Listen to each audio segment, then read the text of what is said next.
sequential switches.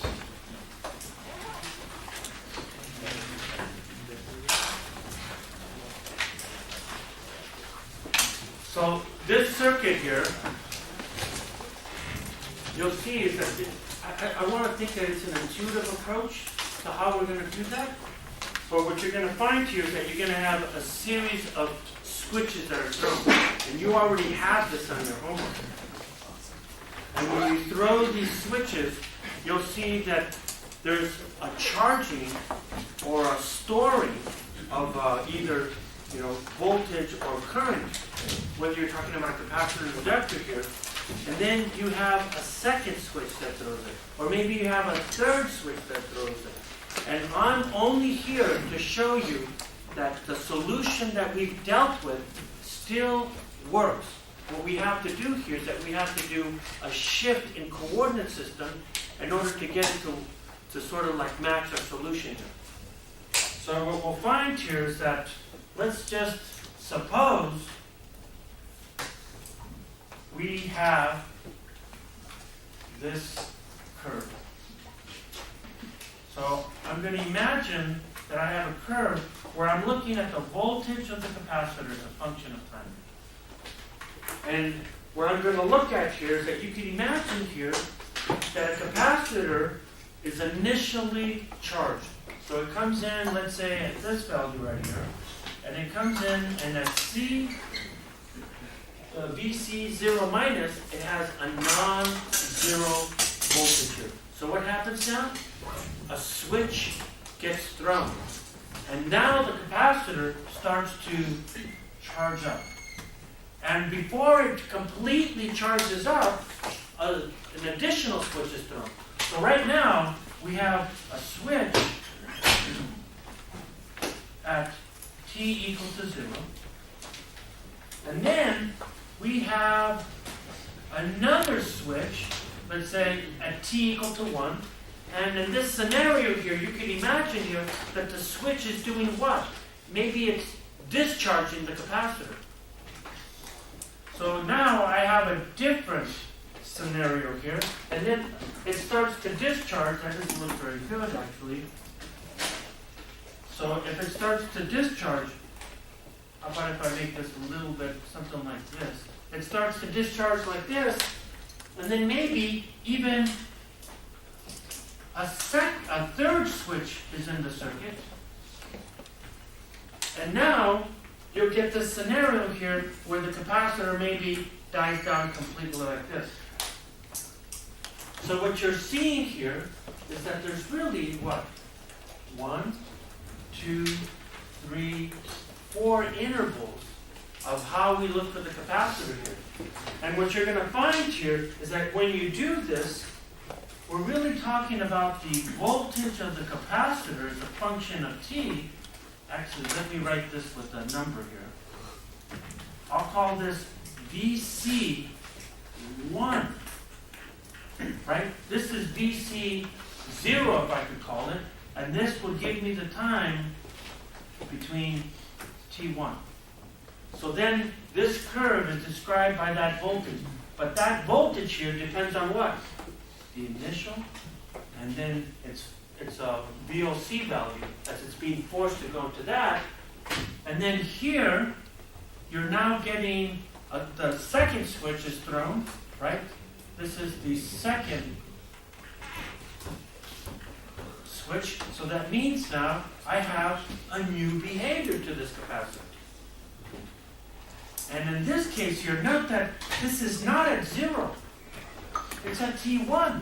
So if I want to use the same solution, I have to do what? A coordinate transformation.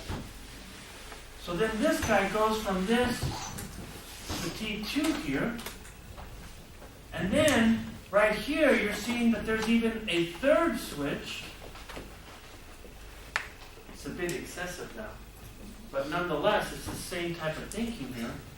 This now becomes our third value for the voltage that we're really looking for. And at this guy here, it's T2, it's T greater than T2.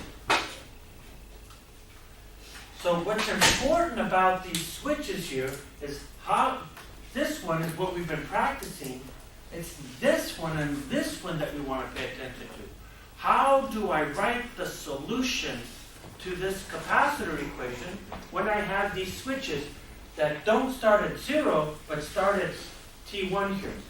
And so what I would do here is that I'll just kind of remind you here is that I'll talk about, let's call it circuit number 1. Right? This is circuit number 1.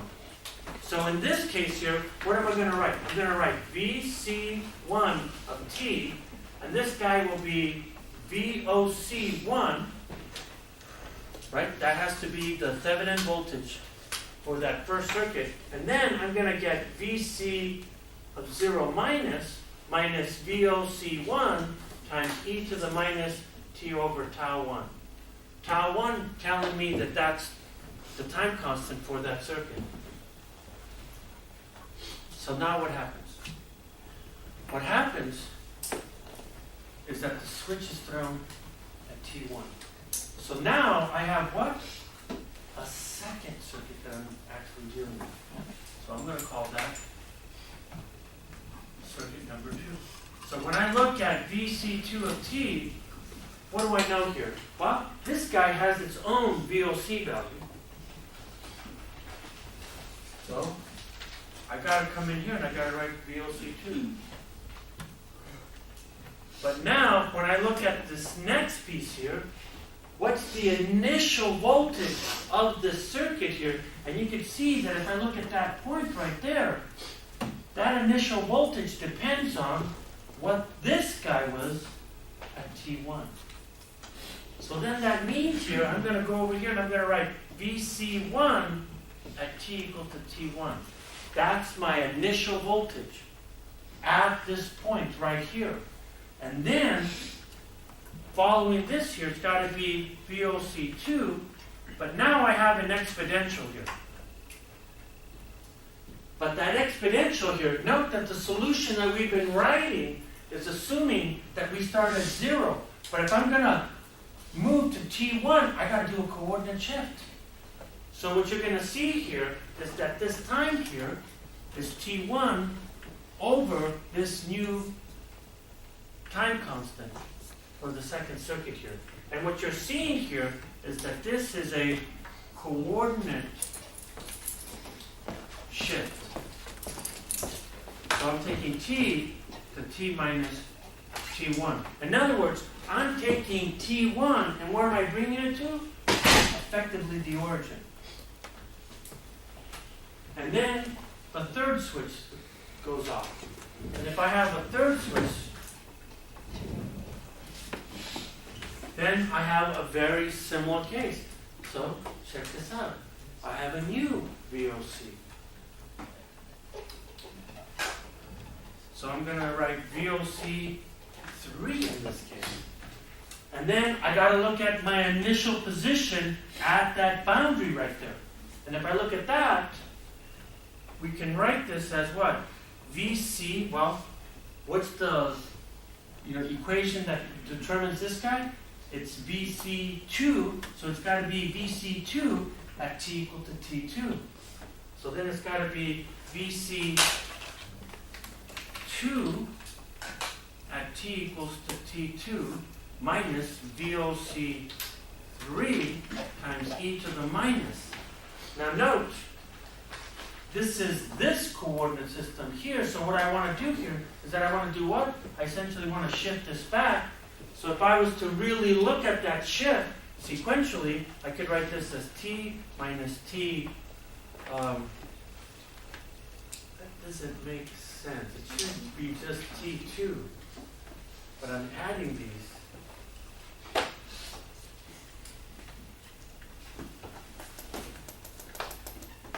Now, I don't think that's right. That doesn't make any sense to me. It's got to be just T2. Right? That's another coordinate shift. So I'm bringing this guy all the way to right here. Okay.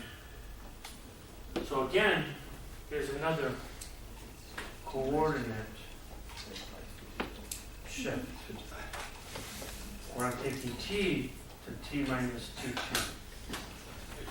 Yes. Don't we just need to move it the distance between T2 and T1?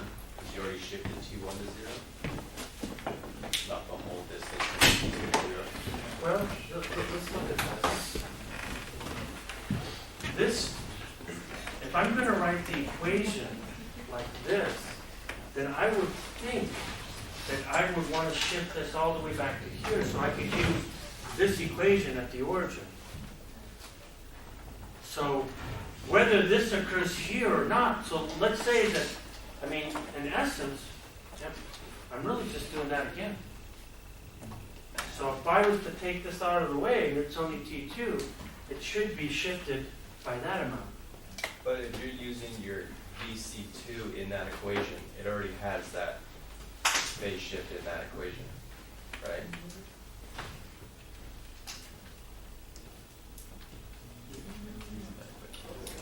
Damn, I think I gotta agree with you. Right? If I'm using this point right here,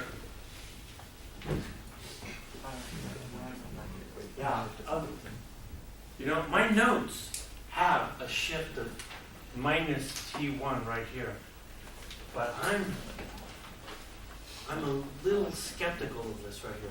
But I agree with what Max is saying here, is that if I'm really taking that term right there, I'm really shifting everything relative to this point, which then tells me that point here. So how about for right now, I'm gonna agree with Max. And since my notes have it, you know they gotta be right. Even though I don't know what the hell I'm doing. Okay. So that being said here, let's go after the next example.